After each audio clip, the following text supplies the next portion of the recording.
We can grow all together and going in different direction, but at some point we will be linked because each one with his own knowledge can help another one, can educate or create hope to someone else. So the rhizome sort of make us growing in different ways, but together still at the same time in the same environment.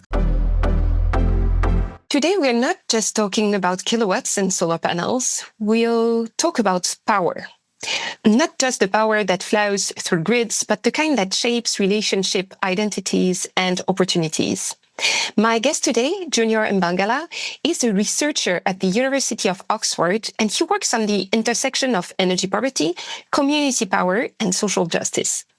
He's looking at energy communities in Belgium and across sub-Saharan Africa, not as neat and replicable models, but as living and breathing social systems. With one foot in academia and the other in international diplomacy, Junior brings a rare perspective. He uses social network analysis to reveal how these communities really work, who's included, who's left out, and how trust and participation move through a system.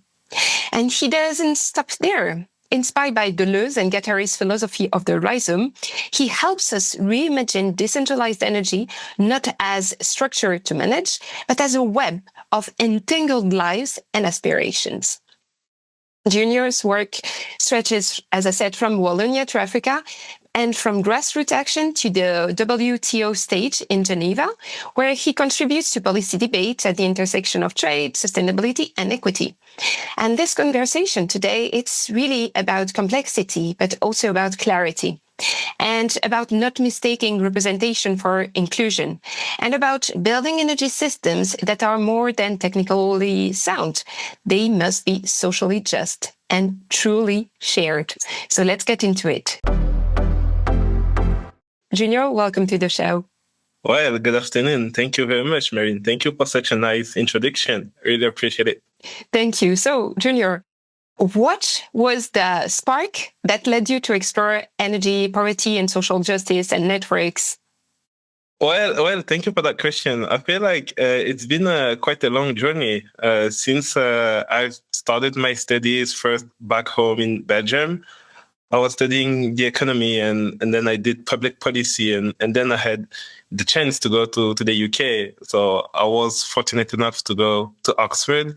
And really, when I came to Oxford, I really met inspiring and really interesting professors.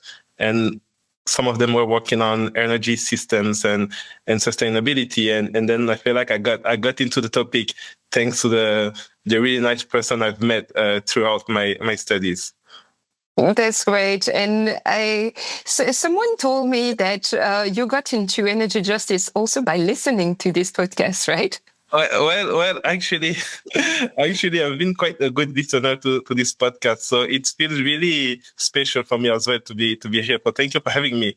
And yeah, I mean, I've been listening to your podcast and delving into energy justice, listening to really good speakers talking about this critical issue of giving access to energy to everyone and thinking about the people left behind. And yeah, because of this and also because of my different aspiration, I kind of really emerged myself into this fantastic topic, and now I do research on it. Yeah.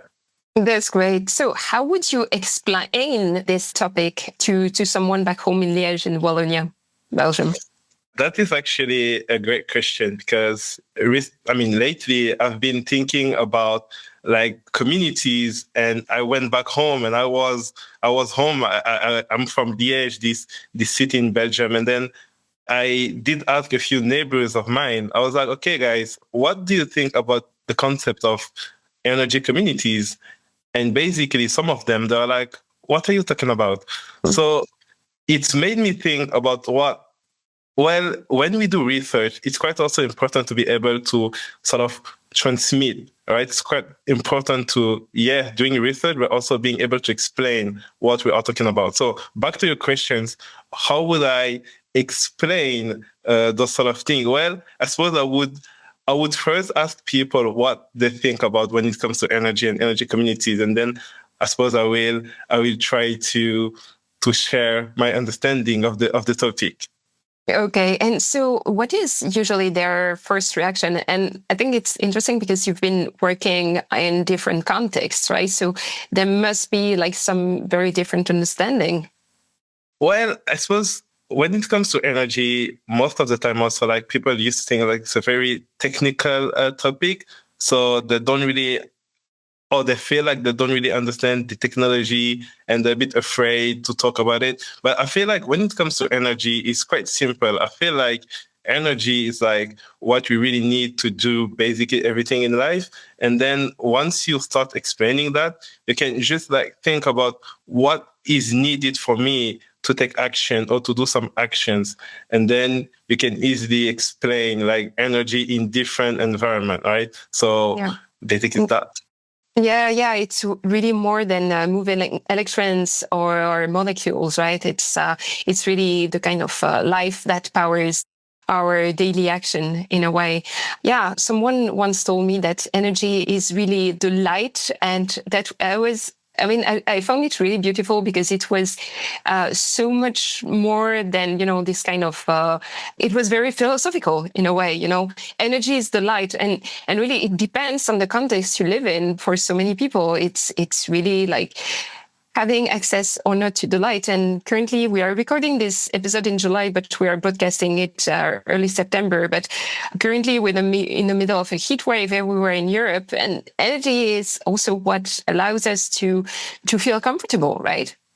Yeah, no, I mean, definitely. And when you say like energy is the light, that really rings the bell to me because I used to think that the light should come from the bottom and not from the top, right? So as like citizens, we are like as individuals as well able to among ourselves bring this light, right? And create hopes. And if I may, you did ask me how did I jump to the topic. And I remember like a good conversation with a former professor of mine, and she's a professor at the University of Oxford. And she was telling me educating someone is not only about making sure that someone can be learning, it's also about creating hope.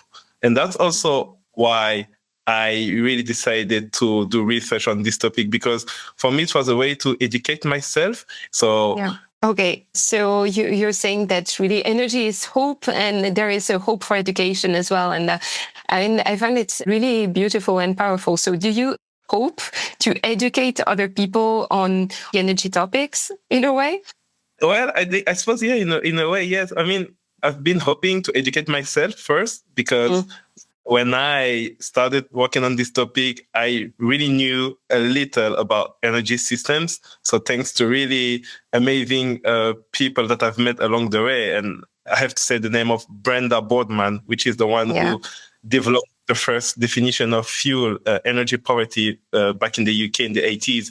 She's been educating me and she created hope in me. And then I feel like now that I'm doing research, I feel like, yeah, one of my goals is to sort of educate people and also creating hope, right? I suppose by what I do, I'd love to sort of give some inspiration as well to some people then who will also take the lead and be working on the same topic, but maybe in a different angle, right? So that's what I really want to do, yeah. And that's really a nice bridge with your work on social network analysis, right? I mean, because in a way, what you're saying is that when you start by educating one person, it can trickle down to many other. That's exactly how some kind of a social network works. Can you walk us through what is this method and what it reveals? Because I guess that's, it's one of the things this podcast has been circling around, but not necessarily diving deep into. So can you explain that a little? Yeah, definitely. And thank you very much for bringing this up because that's really something I care about. Well, I feel like I really like this quote, each one, teach one. And I feel like when it comes to social network analysis, that's a bit what we do, right? Social network is like understanding the different link and bridge among people, among citizens in a given environment, right? We are all linked in a way. And when it comes to energy systems in a given place, well, we can understand the different power relationship, and not even only power, but relationship among people, the relationship among people and buildings, buildings and grids and the network. And we are all linked at some point. And some people have the ability to educate someone else, some other people then, because they have more knowledge regarding a certain topics. And if we do this social network analysis, we can understand that each one can teach another one. And I feel like we should rethink our way to do society by understanding the different networks or the different social networks that link us in a society. That's really interesting. How does that translate concretely in the energy sector? Well, when it comes to the energy sector, I feel like we've been understanding the energy sector at the individual level. So I feel like each one will pay for his own like bills and consumption. It's a very like we are following quite capitalism model and individualism model. And I feel like when it comes to social network, we could potentially in a given place understand how we can be supplied all together and pay all together or participate all together. That also joined the idea of energy communities, right? It's like if we understand the social network in a given place, we could potentially also like understand how we could bring collectivity and how we could evolve as common society altogether rather than at the individual level as we do nowadays, right?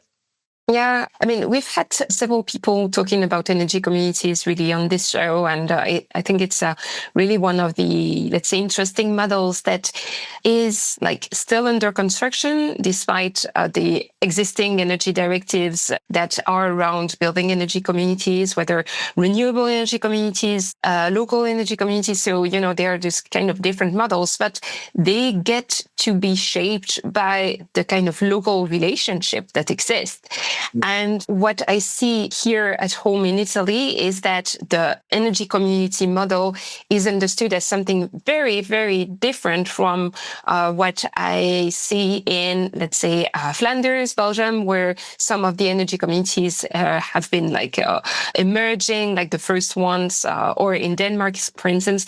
And here in Italy, they are way more based on the kind of technical/financial relationship than really about tying the people together. So it's been like a very different starting point where in some contexts you had a community and then you decided to add energy to it. Whereas in the country I evolve, it's more like, how can we make a system that people will join and that will eventually build a community? So that's a very different approach, right? Is it something that you've been looking into? I can see you nod and laugh a little. Yeah, well, that's fascinating, isn't it? Because, like you said, I feel like when it comes to energy communities, we've been like thinking about the financial side of it, technological side of it, and it can be like in the Netherlands, in the UK, Belgium, France, Germany. But there's two words in energy community, and I really like to put an emphasis on community first. So I suppose the idea is first to believe or to create a community, and I believe in the creation of community. And what is a community for? I suppose it's for empowering each other, is to help each other, to share knowledge among the communities, and to create this sense of actually community to say, well, we are going to do it together. So I suppose that's what I would love to focus on first when it comes to energy communities. And it's not something I really see often because I feel like when it comes to energy communities nowadays, it's more important for people to really focus on finance, technology, and what will make the community happening, because we've seen a lot of initiatives, but there only been initiatives. But I feel like if you really want to see the communities, the energy communities happening, we should probably focus on community first. And that's really a nice bridge with some work that you've been doing or some kind of philosophy you've been diving through, which is the concept of the rhizome, drawing really on Deleuze and Guattari's. So please, what is this concept of the rhizome and why does it apply so much to energy and the way we build the energy transition? Yeah, yeah. Well, thank you. I mean, I really love this topic, and I'm quite a crazy fan of the rhizome and of Gilles Deleuze, which is a French philosopher. So back in the 80s, with his friends, this psychoanalyst Félix Guattari, they had this strong theory of network. Actually, it's a network theory. At the beginning, they were like analyzing like network, urban networks, social networks, and for them, they see a connection among people as a rhizome, like as something spread in the environment, something that we cannot really tangibly understand, and is different link that are not vertical but more horizontal, if you will. And I've retaken this idea of the rhizome to apply it in my energy research, because when it comes to energy and energy communities, as we were saying, I think we should put an emphasis on social network analysis and understanding the different power relationship or link among people in society. And then if you add this philosophy of or this idea of the rhizome to understand it, then you can get into another dimension, right, of understanding social network analysis. So I don't want to do too much philosophy here, but I feel like I suppose the main idea behind the rhizome is to say, well, we are all connected, but not in the traditional way of thinking, but in a different way, right? We can kind of grow all together and going in different direction, but at some point we will be linked because each one with his own knowledge can help another one, can educate or create hope to someone else. So the rhizome sort of make us growing in different ways, but together still at the same time and in the same environment. So yeah, the idea of the rhizome is a way to say, well, we have connections, we are related, but in a given system in different ways. But if we are able to understand what connects us, we will be able to grow all together collectively and not at the individual level. So that's really the idea of the rhizome. That's the way I understand the rhizome, actually. That's really, really interesting and really inspiring. And I mean, you keep mentioning the term hope, and I think it's really one of those terms that or concepts or ideas we really need to build on because of everything that happens, because of climate change, because of all the terrible wars and fights for powers that are happening around all around the planet. And what I see at the end of the day, it's really a question of participation and kind of empowerment and the tentative to reconcile bottom-up enthusiasm with the existing uneven power, uneven access as well. So when thinking this rhizome, how do you reconcile it with the kind of challenges linked to like very bottom-up power that is imposed onto people? That's a bit the challenge, right? Because I feel like it's always nice to think about good theory or interesting philosophy, but how do you apply them, right, in let's say, real life? And I feel like when it comes to social sciences, and nowadays we're talking about climate change and the energy transition all day long, and I feel like something we are missing is how we think about society. I really feel like we should rethink or think about society in a different way, not the way we used to. And when it comes to the rhizome, I feel like the rhizome would be taking this approach of the rhizome would be a nice idea of starting everything from scratch. Of course, we're not starting everything from scratch, but philosophically, how I would love to apply the rhizome is to say, well, let's try to do something, but really differently now. So that's how I would apply this. It's not about technical way that I would introduce or implement the philosophy of the rhizome into energy systems, but it's more thinking about policymakers, thinking about citizens, thinking about people working on the topic, thinking about individuals willing to participate in energy communities. Take a step back and think about how you would love to approach whatever you're gonna do, whatever you're gonna be doing. So I feel like if we have this idea of doing or making society together and this idea of the rhizome, even before starting something, that is how I feel like we could potentially like apply this philosophy thinking. Yeah. Yeah, so that's interesting because what I feel that you're suggesting is some kind of a way to build projects that would be, or develop projects that would be way more centered around how do we build this kind of networks? Do we build this kind of rhizome so that there will be objectives, of course, and perhaps some technical objectives, but we need first and foremost to construct a community, to reinforce this community, but it has to be extremely localized, right? Is it possible to set up some kind of rules if we wanted to export that into a project or into a certain approach? Because it's very R&D, and I mean I really like it, but it's like a really interesting way of shifting or building social innovation. Yeah, I mean, definitely. And that leads me back to what I do. I really focus on Wallonia, one region in Belgium, for my research. Why am I doing this? Because regarding what's happening in Belgium, Wallonia has the highest rate of energy poverty. So people experiencing like poor access to energy or difficult access to energy.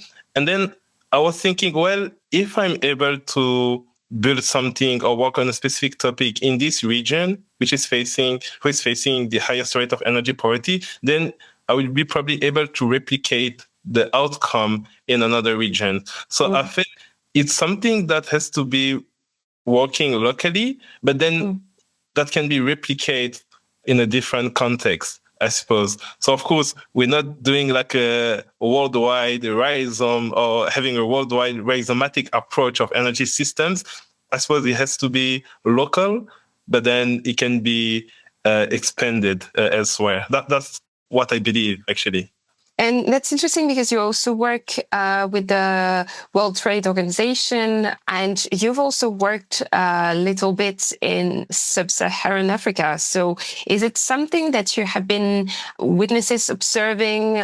You know, a few months ago, I joined a really interesting conversation with European researchers and policymakers and people like me who are a little bit in between. So it was with European and with African researchers and policymakers and people in between working on energy communities. And really what I took out from that conversation was this kind of discussion of who owns the power, also the kind of power to shift the narrative. So is it something you've been also working on, really, like assessing the different contexts where you've been working on? Yeah, definitely. So something I've been learning is like when I do research, it's really like context matters. Like the really first important things to do is understand the context where you want to apply some thinking. So I've been working on challenge of access to electricity in sub-Saharan Africa, and then I had in mind lots of theory about energy poverty and how we measure energy poverty, thanks to the work done by Brenda Boardman and other scientists in the UK. And then when it comes to countries and regions in Africa, well, you're not going to apply the same measurements when when you're talking to people facing extreme poverty, right? Where their needs are different, their challenges are different. So context matter. It's really important to understand the context, the resources they have, what they need, and then you can probably start thinking about potential way to improve a given situation. And you mentioned the WTO, and at the WTO, I really understood the different concerns from developing economies or developed economies. So when it comes to international trade and sustainability in trade, it's the same challenge, right? You really need to understand where people are coming from, what is the local situation. Then you can potentially work on improving a given situation. So I do feel like if we really want to achieve something, depending of where we're working, we really need to take the time to be humble and understand context of the local situation. Yeah, so in a way, it's not one rhizome, but many different rhizomes that coexist and that shape our identities, that shape our social structures as well, and shape participation and power. Yeah, definitely. I think I love to think that the rhizome never ends. I mean, we know where it starts, but we never know where it ends, right? Because I suppose the rhizome is kind of endless, right?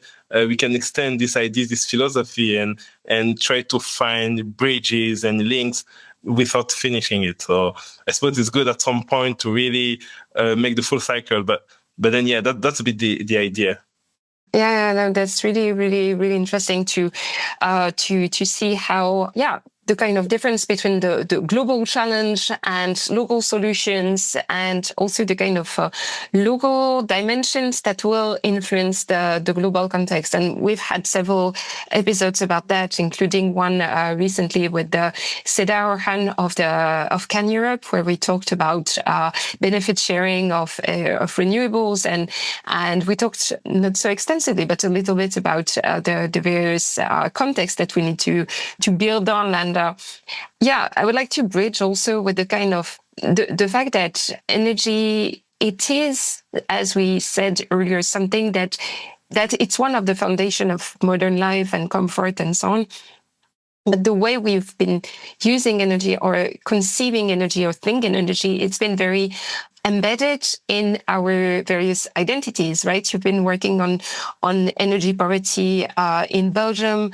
You've been working on energy poverty in different contexts, and me too. And what I've been noticing is that there are so many elements that make it very hard to put usages and visions and approaches into one box, right? And having this theory of rhizome, or this approach, helps really shape the multifaceted nature of energy poverty, if I use this kind of jargon, right? Yeah, I mean, totally. And just thinking, one of the very first podcasts I've been listening, and one of your podcasts was with Lucy Middlemis, and she made this link between energy poverty and vulnerable people. She was talking about disabled people facing energy poverty. So that's also how fascinating is the topic, isn't it? It's like you can really bridge this topic, this critical, important topic, to lots of different issues.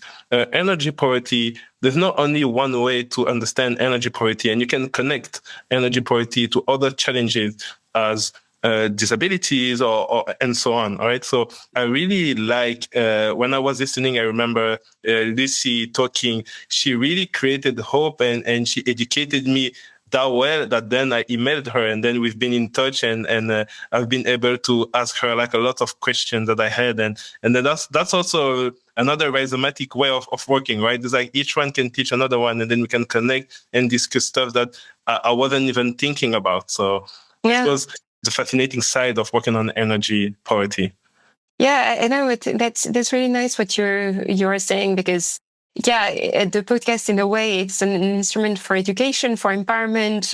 It's one piece in this rhizome, right? Yeah, there is like this point of contact where the ideas emerge, and then they go in different direction, and at some point they will go back to you. So yeah. But I feel like what you've been doing in this podcast has been a starting point, not only for me, I'm pretty sure for a lot of people listening to you and when working on the topic. I mentioned Lucy Middlemis, but I could have said Louise Sunderland as well, which is someone I've been listening through your podcast, and then I've been learning so much. And I was like, wow, okay, it's fascinating how we could like push understanding of a specific topic, even if I've been working for more than a year on energy poverty. And it's the third time I say her name, but for me, it's a legend. Brenda Boardman is really like the one who introduced me to the topic.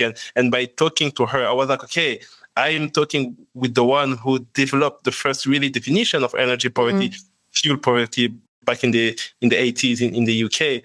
But then it doesn't stop there. You can still like really understand different aspects and different challenges or surrounding energy poverty. So yeah.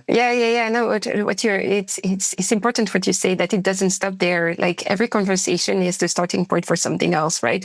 But yeah, now I would like you to reflect on something that you wish people understood better about energy justice.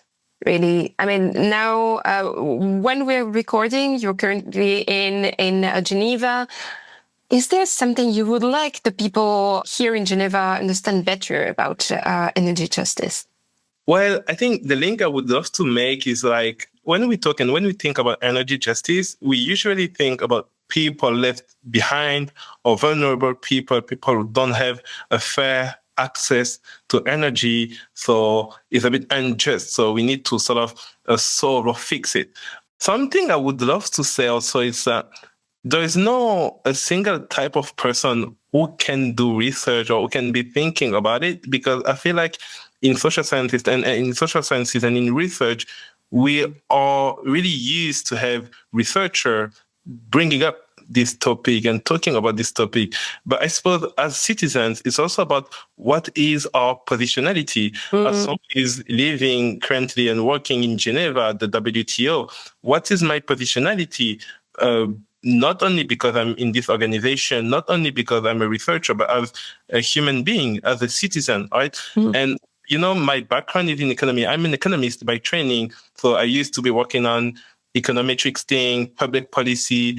And then I made this link with climate change sciences and energy research. And I was thinking even, well, you don't have to be a geographer if you want to talk about energy justice. You can be a sociologist, you can be a physicist, a chemist, you can be someone who is passionate about history, and you can still have your positionality and bring it up and talking about energy justice, access to energy, who is facing challenges to have the same right. Because at the end of the day, it's about basic needs, it's about human rights. So if, I suppose, you want to think and to advocate for human rights, you don't have to be coming from a specific environment. You don't have to have a specific background. Don't have to be a scientist per se. You don't have to be someone who works at a certain place. I suppose as a citizen, as a human being, you can be part of this rhizomatic approach and this That's great, Junior. I have one very, very last question that is building on exactly what you just said. It's really about putting now your imagination. If you could reimagine one policy or one institution or one body or one organization that could make that happen, who would that be? Wow, that's a really tough question. I feel like I wasn't prepared for that one.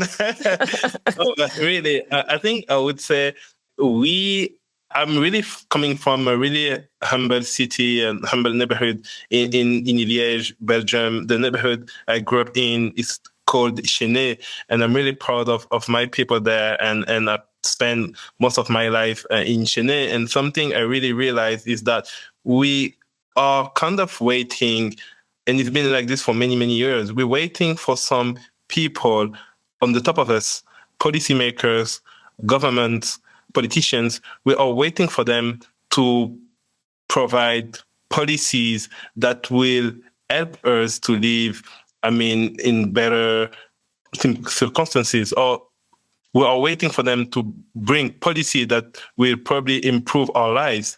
But I feel like if there is something I could change, I would love to change this way of thinking. I don't think that a small amount of people should be the one designing policy for the majority of society, right?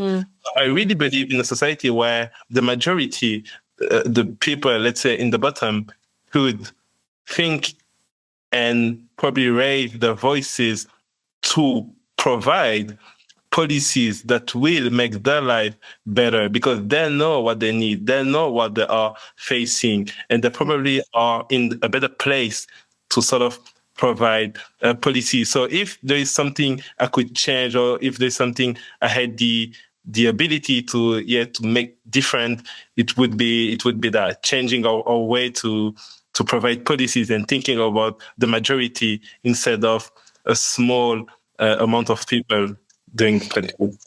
Yeah, that's very interesting. Like, how can the majority contribute better also to the policy making and to inform policymakers so that it represents better the interest of the many and not those of the few, right? So it's really about, at the end of the day, this rhizome, it's supporting the earth we're on and the trees and so on. But without the rhizome, can the tree prevail? I don't know. That's so maybe that's how we're gonna end this episode. Thank you so much, Junior. It's been really like enlightening and yeah, we need more of this kind of very, very positive conversations, right?